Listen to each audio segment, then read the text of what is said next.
This channel's content is strictly for educational and informational purpose and does not endorse or promote any form of violence, harm, illegal activities, self-injuries and communal disharmony. বাহিনীর জন্য দমদম দাওয়াই মদন মিত্রের। কাল ভোটের আগে বাহিনীকে প্রচ্ছন্ন হুঁশিয়ারি, দমদম মানে দাওয়াই, যদি বলি দমদম ধোলাই হবে। কেন্দ্রীয় বাহিনী যদি মনে করে লাঠি দিয়ে পেটাবে, গায়ে হাত দিলে লাঠি কেড়ে নেওয়ার ক্ষমতা আছে, মন্তব্য কামারহাটির বিধায়ক মদন মিত্রের।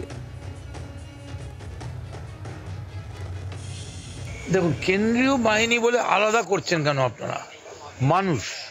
কোনো মানুষ যদি অসুস্থ হয়ে পড়ে, কোনো মানুষ যদি তারা মনে করে যে তাদের ওয়ারেস চাই, আমি তো তাদের দেওয়ার পক্ষে। কেন্দ্রীয় বাহিনী ভদ্র ব্যবহার করুক, ভালো ব্যবহার করুক। লাঠিবাটি চালাবার চেষ্টা করলে, অযথা গায়ে হাত দিলে সেই লাঠি কেড়ে নেওয়ার ক্ষমতা তৃণমূল কংগ্রেসের আছে।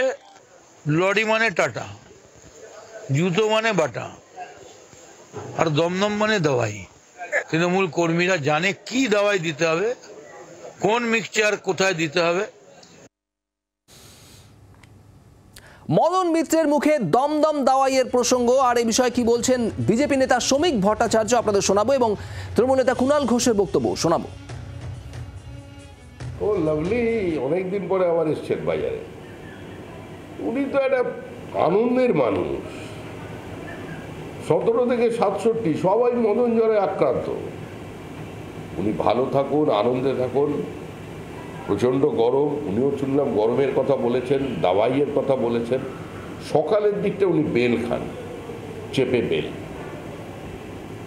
কামারহাটি বিধানসভা সেগমেন্ট থেকে বিজেপি প্রার্থী লিড নেবে। মদন মিত্র কি খারাপ বলেছেন? মদন মিত্র তার আগের একটা কথা বলেছেন, যদি এইগুলো ওরা করে তাহলে এইটা হবে।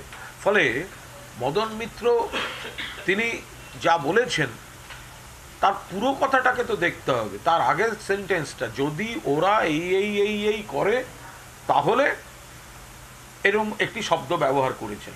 ফলে আগেরটার সঙ্গে ওটা কারণ হলে এটা তার প্রেক্ষিতে বলা কোনো মন্তব্য। ফলে এর মধ্যে কোনো দোষ বা কোনো বিতর্কের কোনো অবকাশ নেই। বাংলার আওয়াজ, বাঙালির আবেগ, জি 24 ঘন্টা।